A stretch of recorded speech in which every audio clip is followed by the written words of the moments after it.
நிறைய ட்ராவல் பண்ணுறவங்கள பார்த்துருக்கோம். அவங்க எல்லாருக்குமே வந்துட்டு கால் வலி இருக்குதுன்னு சொல்லுவாங்க. அதே மாதிரி பாதமும் வலிக்குது அப்படின்னு சொல்லுவாங்க. மாதிரி வாக்கிங் நிறைய போவாங்க பார்த்தீங்கன்னா, அவங்களுமே வந்து எங்ககிட்ட கேட்பாங்க, எங்களுக்கு வந்து ரொம்ப கால் வலிக்குது, சரிப்படுத்த முடியுமா அப்படின்னு கேட்குறாங்க. நான் என்ன சொல்ல வரேன், நீங்கள் வாக்கிங் வந்து நல்லது, வாக்கிங் போகிறது ரொம்ப ரொம்ப நல்லது. நம்ம ஹார்மோன்ஸ்லாம் ஸ்டிமுலேட் பண்ணி நம்மளுக்கு வந்து ஒரு ஹாப்பி ஹார்மோனை வந்து கிரியேட் பண்ணுறது கண்டிப்பாக 100% வாக்கிங் ஹெல்ப் பண்ணும். ஆனால் நிறைய பேர் பார்த்தீங்கன்னா வாக்கிங்னா எல்லாருமே கால் கொஞ்சம் வலிச்சா கூட தாக்கு பிடிக்க மாட்டாங்க. அவங்க என்ன நினைப்பாங்க அப்படின்னா, இன்னைக்கு வந்து காலையில 8 மணில இருந்து 10 மணி வரைக்கும் கண்டிப்பா நம்ம வாக் பண்ணி தான் ஆகணும்னு மனசுக்குள்ள ஒரு கட்டுப்பாடு எடுத்துக்கிட்டு அவங்க வாக் பண்ண ஆரம்பிப்பாங்க. அவங்களுக்கு வந்து கால் வலிச்சாலும் சரி, நம்ம இல்ல கால் வலி நம்ம வந்து வாக் பண்ணாம இருக்கக்கூடாதுன்னு சொல்லிட்டு நடக்க ஆரம்பிச்சிருவாங்க. ஸோ இந்த மாதிரி ஒரு கட்டாயத்தின்குள்ள எடுத்துன்னு போய் நம்ம உடம்ப வந்து எப்பவுமே வைக்கக்கூடாது. அது எப்போ நமக்கு வலி வருதுன்னா, நம்ம உடம்பு வந்து நம்மளுக்கு தேவை, எனக்கு ரெஸ்ட் தேவை, வேண்டான்னு சொல்றதை தான் வந்து வலியா வந்து நமக்கு காட்டுது. ஸோ நம்ம கொஞ்சம் வலிக்கும் போதே நம்ம வந்து கண்டிப்பா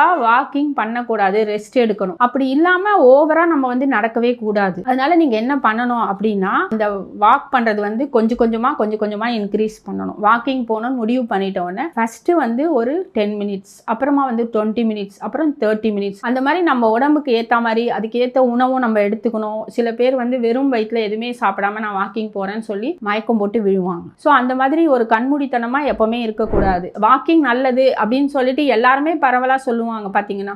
இப்போ வாக்கிங் நல்லதாமே, ஆனால் நம்மளும் போகலாம் எல்லாரும் நினைச்சு இப்போ ஒரு லோ பிபி இருக்கிறவங்க வந்துட்டு நான் போறேன்னு சொல்லிட்டு எதுவுமே சாப்பிடாம போனா கண்டிப்பா உனக்கு மயக்கம் வர்றது கண்டிப்பா இயற்கை தான். ஸோ அதனால வந்து நம்ம வாக்கிங் போகணும்னு முடிவு பண்ண பிறகு நம்ம வந்து எத்தனை மணி நேரம் போகணும், எவ்வளோ போகணும்னு ஃபர்ஸ்ட் கொஞ்சம் கொஞ்சமா ஸ்டார்ட் பண்ணுங்க. கொஞ்சம் கொஞ்சமா ஸ்டார்ட் பண்ணா எந்த வலியுமே வராது. ஆனா பாத்தீங்கன்னா அப்படி இல்லை, எல்லாருமே இப்போ 2-3 ஃப்ரெண்ட்ஸா சேர்ந்து போவாங்க வாக்கிங் பார்த்தீங்கன்னா. அப்போ வந்து ஒருத்த மட்டும் வேகமா போயிடுவான், இன்னொருத்தவனால போக முடியாது. இப்போ இந்த ஒரு போட்டி வரும், நம்ம தான் அதிகமா அவன் வாக் பண்ணிட்டான் நம்ம போகணுமேன்னு சொல்லிட்டு நடக்க ஆரம்பிப்பாங்க. வலியை கூட பொருட்படுத்த மாட்டாங்க. அந்த மாதிரி வலியை பொருட்படுத்தாம எப்பவுமே நடக்க கூடாது. அவங்கள பத்தி நீங்க கவலைப்பட தேவையில்லை. நீங்க வந்துட்டு உங்களோட உடம்பு எப்படி இருக்குன்னு சொல்லிட்டு நமக்கு தெரியும். அவங்க உடம்பும் நம்ம உடம்பும் ஒண்ணு கிடையாது. அவங்க லைஃப் ஸ்டைல் வேற, நம்ம டிஃப்ரெண்ட். ஸோ நம்ம என்ன பண்ணணும், நம்ம உடம்புக்கு ஏத்த மாதிரி நம்ம வந்துட்டு வாக்கிங்கை வந்துட்டு கரெக்டா நடக்க ஆரம்பித்தோம்னா கால் வலியும் வராது, அதே மாதிரி பாத வலியும் வராது. இன்கேஸ் எனக்கு நான் நடக்கிறேன், கரெக்டாக தான் நான் நடக்கிறேன், எனக்கு வலிக்குது அப்படின்னா கண்டிப்பாக நீங்கள் வந்துட்டு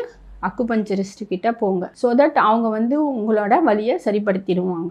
அதே மாதிரி இப்போ ட்ராவலிங் பார்த்தீங்கன்னா நிறைய பேர் ட்ராவல் ஊராக போயிட்டு இருப்பாங்க. அவங்களுக்கு நிறைய சிம்டம்ஸ் இருக்கும். கால் வலி, நிறைய பேருக்கு தலைவலி இருக்கும். ஏன்னா அவங்க வந்துட்டு ட்ராவலிங் போது அவங்களால கரெக்டாக சாப்பிட முடியாது டைமுக்கு, அப்போ கண்டிப்பாக தலைவலி வந்துடும். அதே மாதிரி அவங்களுக்கு கால் வந்து ஒரு இடத்துல உட்காந்துட்டு ஒரு பல மணி நேரம் வந்து பஸ்லையோ இல்லை ஏதோ ஒன்றுத்துல வந்து உட்காந்துட்டே போவாங்க காரில். ஸோ தட் அப்படியே ஒரு அந்த ஸ்ட்ரக்சர்லேயே போகும்பொழுது அவங்களுக்கு வந்துட்டு கால் வலி கண்டிப்பாக வரும். இதுமாரி பாதமும் வலிக்க ஆரம்பிக்கும். ஸோ நம்ம வந்துட்டு நம்ம உடல் எந்த அளவுக்கு நமக்கு தெரியும், இதுதான் நம்மளுக்கு இப்போ தாக்கு பிடிக்க முடியும், ஸோ நம்ம இந்த டைமுக்கு சாப்பிட்டு ஆகணும் அப்படின்னு சொல்லிட்டு நீங்கள் அந்த கரெக்ட் டைமுக்கு உணவை எடுத்தீங்கன்னா தலைவலியிலேருந்து தப்பிக்கலாம். இல்லை சாப்பாடே ஒரு பொருட்டில்ன்ற மாதிரி போயிட்டே இருப்பாங்க, அப்புறம் வந்து அவங்களுக்கு கண்டிப்பாக தலைவலிக்கும், மயக்கம் வரும், எல்லாமே வரும். ஸோ கால் வலியும் வரும். ஸோ இந்த மாதிரி ஒரு வலியோ வேதனையோ உங்களுக்கு இருந்துச்சுன்னா, நாசியா கூட இருக்கும், வாமிட்டிங் சென்சேஷன் நிறைய பேருக்கு ட்ராவலிங்கில், நீங்கள் வந்துட்டு அக்குபஞ்சர் ட்ரீட்மெண்ட் எடுத்துக்கும் பொழுது இந்த வலியிலிருந்து எல்லா பாதமாக இருந்தாலும் சரி, முட்டியாக இருந்தாலும் சரி,